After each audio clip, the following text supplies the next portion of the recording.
Barack Obama के बयान के बाद यूएफओ और एलियंस पर बहस होने लगी है। तो हम आपको बताते हैं कि दुनिया में अब तक कितने बार एलियंस और यूएफओ यानी कि उड़न तस्करियों को देखा गया है।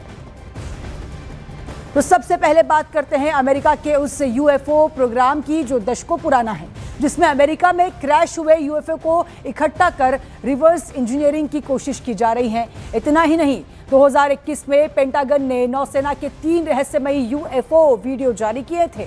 पेंटागन के जारी वीडियो में हवा के विपरीत दिशा में घूमती हुई उड़ने वाली वस्तु दिखाई दी थी। इसके अलावा अमेरिकी सेना के ड्रोन ने भी 13 साल पहले ही दुर्लभ यूएफओ घटना रिकॉर्ड भी की थी। अब देखिए दूसरा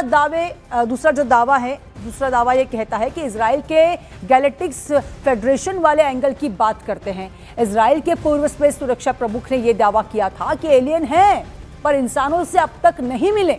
तो वही इजराइल के पूर्व जनरल हाइम एशेड ने यह भी कहा था कि जो लोग एलियन लैंडिंग के दावे करते हैं वो पागल नहीं हैं। एक्सपर्ट्स हाइम एशेड ने भी यह दावा किया था कि इजराइल और अमेरिका का एलियन से संपर्क हुआ है। तो वही उड़न तस्करी और एलियन को लेकर तीसरा दावा अमेरिकी मिलिट्री बेस का भी रहा है। अमेरिका में मिलिट्री बेस के ऊपर यूएफओ दिखने वाला दावा किया गया था और 2 यूएफओ एक्सपर्ट्स ने वीडियो और तस्वीरें भी जारी की थी और कह रहे थे कि वो एलियंस ही है। 24 जून 1947 को अमेरिकी पायलट केनेथ अर्नाडो ने 9 चमकीली उड़ती हुई वस्तुएं देखी थी और ये दावा किया था कि जिनकी रफ्तार उन्होंने 1200 मील प्रति घंटा बताई थी। इसी तरह से 1973 में भी अमेरिका के ओहायो में मशहूर क्वाइन हेलीकॉप्टर घटना का जिक्र भी एलियन की मौजूदगी से जुड़ा हुआ है।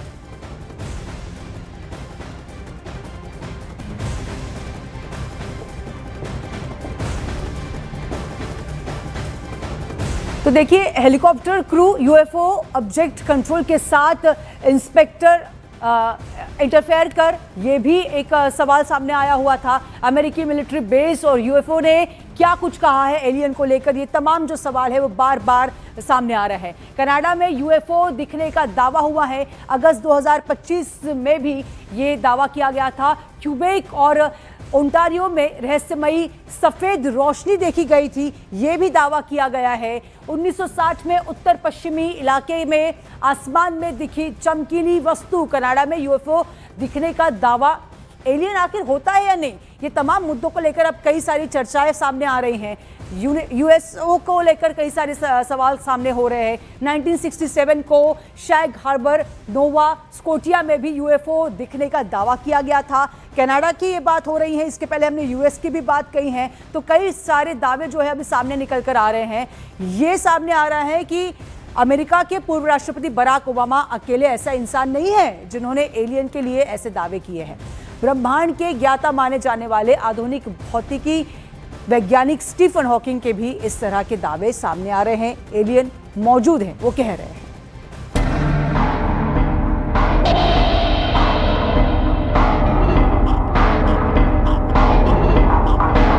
पौराणिक कथाओं और रामायण में पुष्पक विमान का जिक्र है।